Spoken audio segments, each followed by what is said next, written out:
Think about the most iconic films you've seen in the last 3 years. Think about the high-end documentaries on Netflix, the viral music videos on YouTube, and even the blockbuster The Creator. They all have one thing in common. They weren't all shot on massive $60,000 Arri Alexa rigs. A huge portion of that cinematic history was captured on a small, boxy, gray camera that fits in the palm of your hand. The Sony FX3. But today, the game has changed. The world of cinematography is shifting, and the crown is being challenged. Canon has fired back. Blackmagic is pushing boundaries. And Nikon? They just bought Red. The industry is in a state of war. And Sony's response? The Sony FX3 Mark II. This is not just a spec bump. This is not a Mark 1.5. From the whispered leaks coming out of Tokyo to the registered model codes that just hit the databases, it's clear. Sony is about to drop a nuclear bomb on the compact cinema market. If you are a filmmaker, a content creator, or someone who dreams of making movies, you need to stop what you're doing. Because the FX3 Mark II isn't just a camera upgrade. It's an entirely new way of seeing the world. Why has the original FX3 stayed at the top for so long?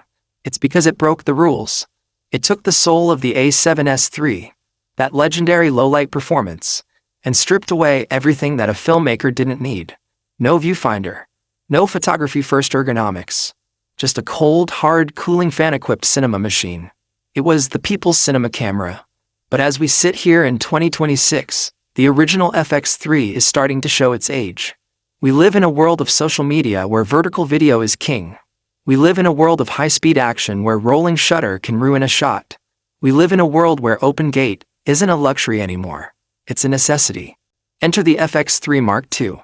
The first thing we have to talk about, the thing that everyone is losing their minds over, is the sensor.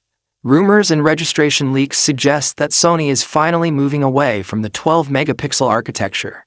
Now, before the purists start screaming about big pixels and low light, listen to this. Sony is reportedly implementing a 24.5-megapixel stacked CMOS sensor with 2-layer transistor pixel technology. What does that mean in plain English? It means you get the best of both worlds.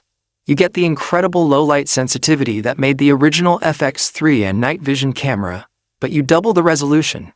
This is the holy grail of cinematography. With 24 megapixels, the FX3 II can finally offer 6K open gate recording. If you've never shot open gate, let me explain why this is the most important feature of 2026. Normally, your camera shoots in a 16:9 rectangle, but the sensor itself is a different shape. Open gate uses the entire sensor. This gives you a massive safety net in post-production. You can crop for a 9:16 TikTok, a 1:1 Instagram post, and a widescreen cinematic YouTube video, all from the exact same clip, without losing quality. It makes you a faster, more efficient, and more profitable filmmaker. But it's not just about resolution. It's about speed. The stacked nature of this sensor means the readout speed is light years ahead of the original. Rolling shutter? That jello effect where buildings lean when you pan the camera? Gone. The FX3 II is targeting performance that rivals